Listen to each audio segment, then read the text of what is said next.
सांगड़ लग ॻोठ उस्मान मरी में खुशहाल ज़िंदगी घारींदड़ कुटुंब ते ओचितो ॾुख कोहीड़े जियां किरी पिया।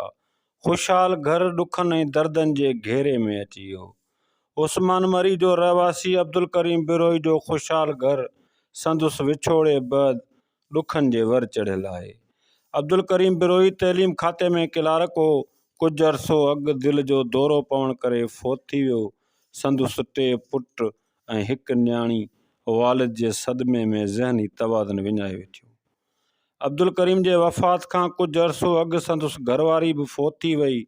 संदुसि औलाद माउ ऐं पीउ जी शफ़क़त खां बि महरूम थी वियो। संदुसि हिकु नौजवान पुटु संगरनि में जकड़ियल आहे। दादा मुंहिंजो माउ बि वियो आहे, पीउ बि वियो आहे, भाउर 4 आहिनि। हुतां कंहिं महिल लटो खणी ईंदा, कंहिं महिल हुतां गुज़ारो कंदा। सोन बोल ॻारे हिन जो ॿिन्हिनि जो इलाज कयमि, ॿिया 4 ॿधियल आहिनि। हाणे त कुझु कोन्हे, माउ पीउ मरी विया आहिनि।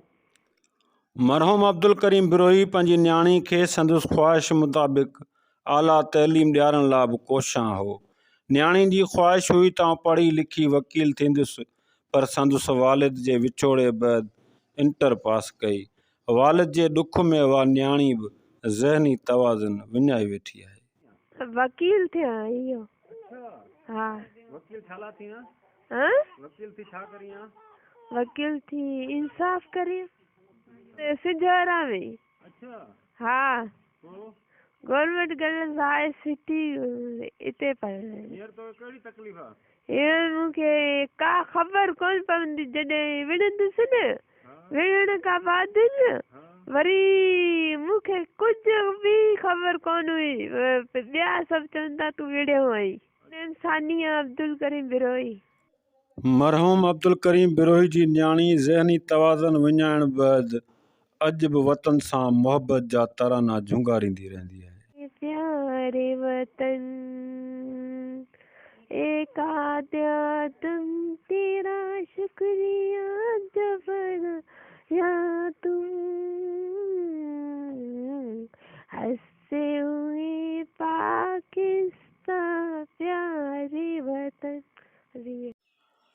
हिन खुशहाल ज़िंदगी घारींदड़ कुटुंब खे ॼण नज़र लगी वे हिन घर जे बहारुनि खे को नांग सराबे रो, को नांग सराबे रो, आनीअ नज़ारनि खे ॼण नज़र लगी वे।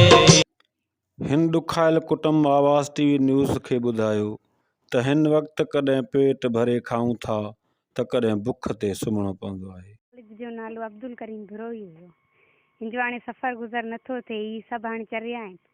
हिननि खे कुझु मिले सरकार मां त कुझु मिले त सही आहे, चङो आहे। बाक़ी ॿिया कुझु बि नथा ॾियनि सभु। तॾहिं सही हुयो घर जो पोल्यूशन हर शइ हिननि जो दवा दारू। ही बि संगर में हुया, हाणे दवा दारू थियसि सही। हाणे दवा दारू कोन्हे थियसि वरी संगर में। अब्दुल करीम बिरोही जा ॿार आहिनि, जेको क्लार्क हो। ही वीचारा बीमार आहिनि। 3 भाउ आहिनि, हिकिड़ी भेण आहे हिननि जी, जेको रोज़ी लाइ बि परेशान आहिनि, इलाज लाइ बि परेशान आहिनि। हिननि जो माली मदद इलाज करायो कंहिं बि।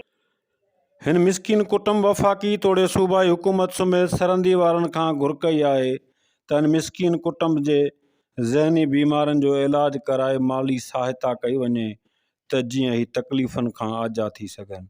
कैमरामैन ख़ाकी होश मोहम्मद सां गॾु AD कुंबर, आवाज़ टीवी सांगड़।